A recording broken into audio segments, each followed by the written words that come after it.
Broker कहाँ बोल रहे हैं, खासतौर से इंटरनेशनल ब्रोकरेज हाउसेस की बहुत सारी रिपोर्ट्स को लेकर के हम खंगालते हैं और उसमें जो आपके पसंदीदा, आपके फेवरेट शेयर्स कौन से हैं और जो ट्रेंड में हैं उन पे बातचीत हम करने की कोशिश करते हैं और उस पर आखिरी मोहर लगाते हैं हमारे अपने एक्सपर्ट प्रदीप हल्दर जी हमारे साथ जुड़े हुए हैं। बताइए, हर्ष के साथ हर्ष हमारे साथ जुड़ चुके हैं। हर्ष, आज की पहली कंपनी कौन सी होगी? पहली कंपनी है भारतीय एयरटेल की। हम लोग बात कर लेते हैं। यहाँ पे जेफरीज की रिपोर्ट है, खरीदारी की सलाह दी है और 2350 रुपए के प्रति शेयर के भाव का लक्ष्य दिया है। मौजूदा भाव से करीब 27% का अपसाइड इनको दिख रहा है। सबसे पहली चीज इनका कहना है कि जो वैल्यूएशन है इनको काफी अट्रैक्टिव दिख रहे हैं। अभी भी इनको लगता है कि री रेटिंग की गुंजाइश है। भारत की कंजम्पशन स्टोरी को ये बहुत अच्छे से प्ले कर रहे हैं, ये जेफरीज का मानना है। साथ ही इनका ये भी कहना है कि आने वाले दिनों में कंपनी का मार्केट शेयर और बढ़ता हुआ दिख सकता है। कंपटीशन काफ़ी लो है, इसका फ़ायदा कंपनी उठा रही है। इसके अलावा इनका कहना है कि हायर फ्री कैश फ्लो में कंपनी है, जो एक अच्छी चीज़ है। साथ ही इनका कहना है कि आने वाले दिनों में यहाँ पर रिटर्न ऑन इन्वेस्टमेंट कैपिटल में भी सुधार देखने को मिल सकता है। ये बात जो है भारतीय एयरटेल को लेकर के निकल के आती हुई 1942 का लेवल देखने को मिल रहा है। सर, आपकी टिप्पणी क्या रहेगी? 2350 तक के टारगेट निकल के आए हैं, सहमत है आप इस रिपोर्ट से? बिल्कुल सर, मैं पॉजिटिव हूँ भारतीय एयरटेल को लेके। इनफैक्ट नीट प्रॉफिट आप देखेंगे 37,000 करोड़ के आसपास है। मार्केट कैप ऑलमोस्ट 11,65,000 करोड़ के आसपास है। बुक वैल्यू भी बहुत अट्रैक्टिव है करंट प्राइस के साथ। मुझे लगता है कि बहुत बढ़िया है। रिसेंटली देखिए 2-4 दिन 5 दिन थोड़ा बहुत चल चुका है। इनफैक्ट मैं तो मानता हूँ कि इंडेक्स में ना बहुत बढ़िया लेवल का जो है इंडेक्स मैनेजमेंट चल रहा है, कुछ स्टॉक स्पेसिफिक। तो मुझे लगता है रिलायंस इंडस्ट्री और भारतीय एयरटेल में बहुत बढ़िया से मैनेज हो रहा है। देखिए जिस तरीके से प्रोमोटर की भी होल्डिंग है ऑलमोस्ट 52% के आसपास। प्रॉफिट ग्रोथ आप देखेंगे लास्ट 5 साल का जो CAGR है ऑलमोस्ट 30.6% के आसपास। डिविडेंड भी बहुत बढ़िया देता है। सो अगर आपने बाय किया है स्टॉक, आपके पास होल्डिंग पे है, लास्ट टाइम पे भी कंपनी ऑलमोस्ट 38.8% के आसपास कंपनी ने डिविडेंड प्रोवाइड किया है। इनफैक्ट मुझे लगता है कि टेलीकॉम में नंबर 1 कंपनी है। लास्ट मार्च का भी अगर हम क्लोजिंग का सेल्स देखते हो ऑलमोस्ट 47,876 करोड़ के आसपास। सो मैं तो जाना पसंद करूंगा। रिसेंटली देखिए जो अभी का प्राइस चल रहा है, मुझे लगता है कि 1935 के आसपास ये जो एक बहुत बढ़िया सपोर्ट के आसपास स्टॉक है और थोड़ा बहुत स्टॉक चला है। आज का भी देखिए डे हाई देखेंगे थोड़ा बहुत ऊपर से हल्का हुआ है। मैं बाय ऑन डीप करना यहाँ पे पसंद करूंगा। 1850 से लेके 1880 कभी भी आता है तो इस केस में आप बाय कीजिए। थोड़ा बहुत आपको लोअर टाइम फ्रेम में इसको लेना है और इस केस में मेरा टारगेट भी होगा पहला 2250 और सेकंड मुझे लगता है कि 2350 बहुत कम है, ये तो 2500 तक भी आने वाला है स्टॉक। तो बाय ऑन डिप कीजिए, बने रहिए। फंडामेंटल टेक्निकल जबरदस्त कंपनी है। सर, आज इंट्राडे में देखिए कुछ हो रहा है क्या यहाँ पर? सिर्फ मतलब चार्ट पे इंट्राडे पे जरा एक बार चेक कीजिए। रिकवरी काफ़ी तेज़ी से आती हुई इंट्राडे लो से रिकवर हुआ है पिछले मुश्किल से 3-4-5 मिनट के अंदर।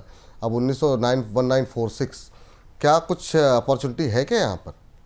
सर बिल्कुल यहाँ पे अपॉर्चुनिटी है। डे हाई पे ट्रेड हो रहा है। इंट्राडे में अगर आप लेना चाहते हो, लेकिन लास्ट 5 मिनट का चार्ट मैं लास्ट आधा घंटे का देख रहा हूँ, लगातार हाई और हाई क्लोजिंग हो रहा है लास्ट 5 मिनट में। तो मुझे लगता है एज पर द इंटरप्रिटेशन आज ही के आज या तो कल परसों तक आना चाहिए। ऑलमोस्ट 1975 1980 के आसपास जाना चाहिए। तो जिनके पास है बने रहिए, लेकिन अगर इन्वेस्टमेंट करना है थोड़ा बहुत डीप के लिए वेट कीजिए। ठीक, नज़र बना करके रखिए यहाँ पर। अभी आधे % के आसपास की तेज़ी आ गई है। 1946 1950 1947 के आसपास ट्रेड करता हुआ। तो रिकवरी पिछले कुछ दिनों में काफ़ी तेज़ी के साथ आती हुई यहाँ पर देखने को मिल रही है। और आगे बढ़ते हैं अगली कंपनी के पास। हर्ष के पास दोबारा चलते हैं।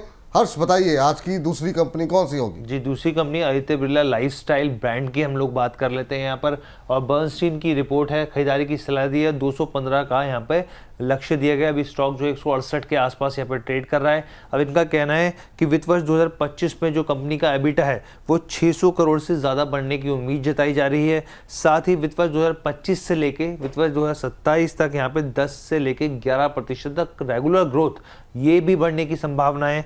और इनका ये भी कहना है बर्नस्टीन का कि कंपनी का मकसद जो है, कोशिश जो है ये है कि कुछ सालों में जो मार्जिन है उसमें 300 BPS पॉइंट की बढ़ोतरी की जा सके। और डीमर्जर के बाद कंपनी के पास करीब 700 से 800 करोड़ का कर्ज आ गया है। मैनेजमेंट पूरी कोशिश करेगी कि इसको भी 2 से 3 साल में यहाँ पे ख़त्म किया जा सके। और नेट कैश कंपनी जो है, कंपनी निवेशक अगर जानना चाहते हैं तो इनका कहना है कि वित्त वर्ष 2028 में नेट कैश कंपनी हो सकती है, यानी कि कर्ज तमाम तरह के चुका सकती है। क्या आदित्य बिरला लाइफ स्टाइल को लेकर के? जी, लाइफस्टाइल ब्रांड। जी, लाइफस्टाइल ब्रांड को लेकर। चलिए ठीक है, ये बात यहाँ पर निकल करके आती हुई और अभी जो है हम देख रहे हैं कि ये शेयर जो है 160-62 के आसपास चलता हुआ। सर आपकी टिप्पणी क्या रहेगी इसको लेकर के, आदित्य बिरला लाइफस्टाइल को लेकर के? सर यही है ना 159 160 के आसपास जो बिल्कुल चल बिल्कुल बिल्कुल सही पकड़े। डीमर्ज रहा है। हुआ जी। देखिए ज्यादा डेटा नहीं है मेरे पास इसमें हाँ, तो। इसमें चार्ट्स अवेलेबल नहीं होंगे, अगर आप कोई कमेंट करना नहीं भी हाँ करना तो चाहें तो कोई बात बेसिकली मुझे लगता है कि एक स्टॉप लॉस मेंटेन कीजिए 150 के आसपास, तो 150 आपके एक स्टॉप लॉस होना चाहिए। बाकी 150 के नीचे कभी भी जाता है तो इस काउंटर पे आपको नहीं रहना है। और एक बार मैं वेट करूंगा, नेक्स्ट एक दो हफ्ता एक बार देखूंगा, उसके बाद जाके यहाँ पे कुछ बड़ा डिसीजन लूंगा। एटलीस्ट मुझे 180 के ऊपर तो क्लोजिंग चाहिए, अभी नहीं मुझे एंट्री करना है। और किसी को भी अभी मुझे लगता है कि एंट्री नहीं करना बेटर रहेगा इसमें। बाकी सेम ग्रुप से आता है आदित्य बिरला कैपिटल। लास्ट दिन ही मैंने एक्सप्लेन किया था कि 260 के आसपास, अभी देखिए 265 के आसपास चल रहा है। Cup and handle pattern basically formation हुआ है। डिस्क्लेमर भी देना चाहूंगा, हमने हमारे क्लाइंट को भी रिकमेंड किया है, और हमारे जो प्रोडक्ट है मॉडल पोर्टफोलियो वहां पर भी हमने आदित्य बिरला कैपिटल इस काउंटर को रिसेंटली ऐड किया है। So no doubt is a very good company, और मुझे लगता है कि मल्टी ईयर ब्रेकआउट यहाँ पे आया है। सो जब एक काप एंड हैंडल पैटर्न ऐसा होता है वीकली चार्ट में, तो उस केस में स्टॉक यहाँ से 100% 200% नेक्स्ट 1.5 से 2 सालों में भागता है। तो कभी भी अगर आपको यहाँ पे, मैंने आपको सर टारगेट दिया था यहाँ पे 275 295 के अराउंड, ये सर शॉर्ट टर्म टारगेट है। लेकिन आई बिलीव नेक्स्ट 6 महीना अगर आपके पास टाइम है तो यहाँ पे आपको 350 टारगेट आते हुए दिखेंगे। काप एंड हैंडल पैटर्न है, वीकली चार्ट में फॉर्मेशन बना है। अभी भी खरीद सकते हैं क्या? बहुत तेजी से ऊपर जा रहा है सर, 2% ऊपर आज क्या बात लास्ट है दिन ही मतलब। हमने लास्ट दिन ही डिस्कशन किया था 260 में, तो 265 चल रहा है, तो अभी भी खरीद के आप जा सकते हो। लेकिन मेक श्योर 340 से पहले आपका एग्जिट होना नहीं चाहिए, 6-8 महीने का व्यू होना चाहिए। और इस केस में स्टॉप लॉस होगा 203 205 के जो। तो अभी लाइफ स्टाइल से अच्छा चार्ट क्या ये जो है आदित्य बिरला कैपिटल का लग रहा है ना sir? Yes definitely sir, cup and handle formation हुआ है। Basically cup and handle formation sir ऐसा होता है ना, जैसे कि हम कॉफी खाते हैं सुबह सुबह उठ के, तो काप होता है, उसके पीछे एक हैंडल होता है। अब उसका ना रिट्रेसमेंट होता है, तो रिट्रेसमेंट के बाद का जो रैली है वीकली मंथली बेसिस पे अगर आता है, तो उस केस में मैक्सिमम स्टॉक बहुत जोर से ऊपर जाता है। सो आदित्य बिरला कैपिटल में मुझे ऐसा ही फॉर्मेशन लग रहा है, और मुझे लगता है कि करेंट जोन से भी आप बाय करके जा सकते हो। ये आपसे टेक्निकल एनालिसिस सीखना हो सर मुझे, तो फिर कैसे, मतलब टाइम है आपके पास सिखाने का? सर आप तो सर जानते हो, आप अरे बताते नहीं हो, क्योंकि जिस तरीके से आपका स्टॉक पिकिंग है, मुझे तो कभी कभी डाउट होता है आपको बहुत अच्छे से टेक्निकल अरे एनालिसिस आता है। मैं तो आपसे सीखना चाह रहा हूँ, थोड़ा समय दीजिए हमको भी, मतलब cup handle definitely saucer. Sir, सिखा दूंगा मैं। पक्का पक्का, ठीक है, मैं आपसे संपर्क करूंगा। चलिए, तो ये बात निकल करके आती हुई एबी कैपिटल के चार्ट थोड़े से ज़्यादा बेहतर दिखाई दे रहे हैं करंट लेवल के आधार पे। और इंट्राडे आज कहाँ से कंपनियां ढूंढ के ला रहे हैं हर्ष, मतलब सब में भारतीय एयरटेल इंट्राडे हाई पे।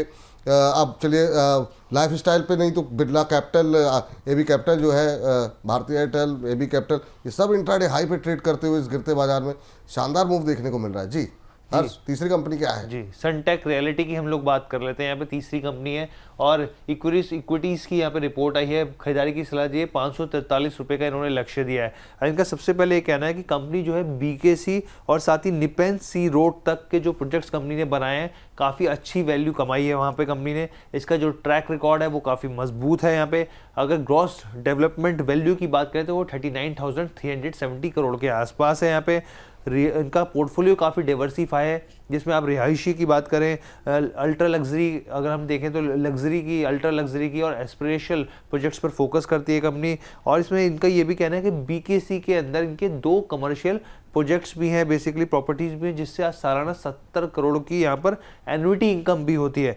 आने वाले 4 से 5 सालों में ब्रोकरेज का मानना है कि कमाई जो है इनकी 5 गुना तक बढ़ सकती है। ठीक, ये बात सनटेक पे आ रही है, लेकिन हमारे एक ममराज जी हैं, कह रहे हैं मेंबर हम भी हैं, लेकिन मैसेज ज़्यादा आ जाते हैं इसलिए मिस हो जाता है। कोई बात नहीं सर, अभी 1 बजे हम लोग डिस्कस कर लेंगे, आप निश्चिंत रहिए। सवाल हम कोशिश ये करते हैं कि आपका नाम भले ना आए, लेकिन मिस हो सकता है सवाल आपके, हम कोशिश करेंगे कि बिल्कुल जो है कवर कर लें। सर सनटेक रियल्टी शेयरों में क्या करें सर? 433 के आसपास चल रहा है, आपकी टिप्पणी 543 का टारगेट दिया है यहाँ पर इक्विरस की तरफ से। देखिए नो डाउट सर, रियलिटी में मैं पॉजिटिव हूँ। The concern is the valuation. अभी देखिए इसके ऊपर मुझे लगता है कि अदर्स जो भी काउंटर्स है, लोधा, डीएलए, गोदरेज, प्रेस्टीज, सारे ना ओवर सारे पॉजिटिव है और मार्केट कैप और प्रॉफिटेबल कंपनी है कंपेयर टू सनटेक। सो मुझे लगता है कि एक बार अगर हम देखेंगे कि चार्ट में भी देखिए जिस तरीके से अभी 433 के आसपास चल रहा है, जिस तरीके से स्ट्रक्चर पैटर्न बना है, मुझे लगता है बहुत जल्दी आपको यहाँ पे एक बार 405 से लेके 410 आना चाहिए। मैं इस काउंटर पे एक बार सर इग्नोर करूंगा। नेगेटिव मैं नहीं हूं, मैं न्यूट्रल हूं, क्योंकि फंडामेंटल उतना अट्रैक्टिव है नहीं। अब अगर लेना है तो मुझे बहुत अच्छा वैल्यूएशन के साथ लेना है, और मुझे लगता है कि एक बार 390 385 अगर नहीं आता है तो उस केस में मैं बाई नहीं करूंगा इस काउंटर को। जी, इस बीच जो है अगली कंपनी पे चलते हैं हर्ष के पास। हर्ष, आज की आखिरी कंपनी बताइए कौन सी होगी? आखिरी कंपनी केफिन टेक्नोलॉजीज की हम लोग बात कर लेते हैं। यहाँ पर जेफरीज की रिपोर्ट है, खरीदारी की सलाह दी और 1460 रुपये का यहाँ पे इन्होंने लक्ष्य दिया है स्टॉक पर। इनका सबसे पहले कहना है कि घरेलू जो कारोबार है कंपनी बहुत अच्छा कर रही है, कुछ किसी तरह की कोई कंसर्न हमको अभी फिलहाल के लिए नहीं दिख रहे हैं। यहाँ पे ग्लोबल स्तर पर कंपनी के अंदर वो काबिलियत है कि ग्लोबल स्तर की एक बड़ी कंपनी बन सकती है, यहाँ पे प्लेटफॉर्म बन सकता है। मुनाफा हर साल 20% की दर से बढ़ने की संभावना जता रहे हैं ये ब्रोकरेज, और इनका कहना है कि मैनेजमेंट जो है काफ़ी ज़्यादा एग्रेसिव है यहाँ पे मर्जर्स और एक्विजिशंस को लेकर, और इसका फ़ायदा आने वाले सालों में भी दिखेगा। और इनका कहना है कि कई बड़े बाज़ारों में कंपनी मौजूद है और अब जो है जो बड़े बड़े क्लाइंट्स हैं उनके तरफ फोकस किया जा रहा है। ठीक, के फिनटेक, इस पे शायद आपकी भी कॉल थी सर ना? सर मेरा कॉल भी था, कॉल एक्टिव भी है, और मैं चार्ट लेके आधा घंटे से बैठा भी हूँ। एक बार सोचा था कि आज कॉल देंगे तो एकदम परफेक्ट, तो वाह, हर्ष जी ने दिखाया, लेकिन आज मैं हर्ष बात ने मतलब करते चुनाव, करते, मतलब मुझे लगता है ये भी चार्ट वार्ट देख करके लेकर के आए यार। अरे हर्ष जी को भी आता है सर टेक्निकल एनालिसिस। बहुत मेरे कुछ को आता तो सर। डाउट एक है, तो मुझे सबको लगता आता है है। हेयर कट करवाया जो ना, जो इनकी स्मार्टनेस बढ़ी है, उसका भी असर है इसमें। Thank you sir. जी सर, जी। देखिए सर, काउंटर बहुत फेवरेट है। जिस तरीके से देखिए हमने पीक किया था उस टाइम पे ऑलमोस्ट 1200 के ओ, फ्रीज हो आसपास गए। था। हाँ, क्यों हमने पिक किया था, इसके पीछे रीजन क्या है? देखिए केफिन टेक का मेनली काम क्या है। केफिन टेक टेक्नोलॉजी कंपनी है बेसिकली। इंडिया में जितने भी म्यूचुअल फंड डिस्ट्रीब्यूटर है सर, उनको केफिन टेक ना सारे जो फिचिंग डेटा है ना, केफिन टेक प्रोवाइड करता है, कैम्स प्रोवाइड करता है। तो इसीलिए आप देखेंगे जितने भी सिक्योरिटीज काउंटर है, जो कोई भी ब्रोकिंग हाउस कंपनी है, सारा अभी सिक्योरिटीज रिलेटेड कंपनी भाग रहा है। सीडीएसएल भागा है, बीच में बीएसई बहुत जोर से चला है। अब केफिन टेक उतना भागा नहीं था, पोटेंशियल है बहुत, आज भी देखिए 4.5% ऊपर है। तो मेरे ख्याल से आपके पास होना चाहिए। और अगर आपने बोनस को फॉलो किया है तो बोनस में हमने बताया भी है केफिन टेक को लेके। अभी यहाँ से 130 पॉइंट अभी चल रहा है, हमने 1200 के आसपास आइडेंटिफाई किया था, अभी 1327 के आसपास चल रहा है। मुझे लगता है कि जिस तरीके से स्ट्रक्चर बिल्ड हुआ है सर, 1450 बहुत जल्दी आने वाला है। और 1450 अगर एक बार आता है उसके बाद मुझे लगता है कि ऑल टाइम हाई भी पॉसिबिलिटीज है। जिनके पास है बने रहिए, जिनके पास है बने रहिए। और टारगेट क्या बताया सर आपने एक बार? सर एक बार मुझे लगता है कि 1450 टारगेट होना चाहिए, और 1450 के ऊपर आने पर वहां पे थोड़ा हम देखेंगे कि प्रॉफिट बुकिंग, थोड़ा हम देखेंगे कि नीचे आ जाएगा। फिर से जब 1450, मतलब सर वही स्टॉक दौड़ेगा, दौड़ने के बाद थोड़ा बहुत रेस्ट लेगा 1450 के आसपास, फिर से जब 1450 के ऊपर सस्टेन करेगा, उसमें ऑल टाइम हाई आते हुए दिखेंगे। ठीक, तो हर्ष, बहुत बहुत शुक्रिया, बहुत बहुत धन्यवाद इतने शानदार शानदार शेयर डिस्कस करने के लिए और लेकर के आने के लिए स्क्रीन पर। और ऐसे ही आप मतलब जो है स्मार्ट आइडियाज़ लेते जाइए। अब बाकी आपका हेयर कट काफ़ी अच्छा लग रहा है, थैंक यू। तो आप ऐसे ही स्मार्ट बने रहिए। बहुत बहुत धन्यवाद। तो इसी के साथ ब्रोकर बोले को करते हैं समाप्त।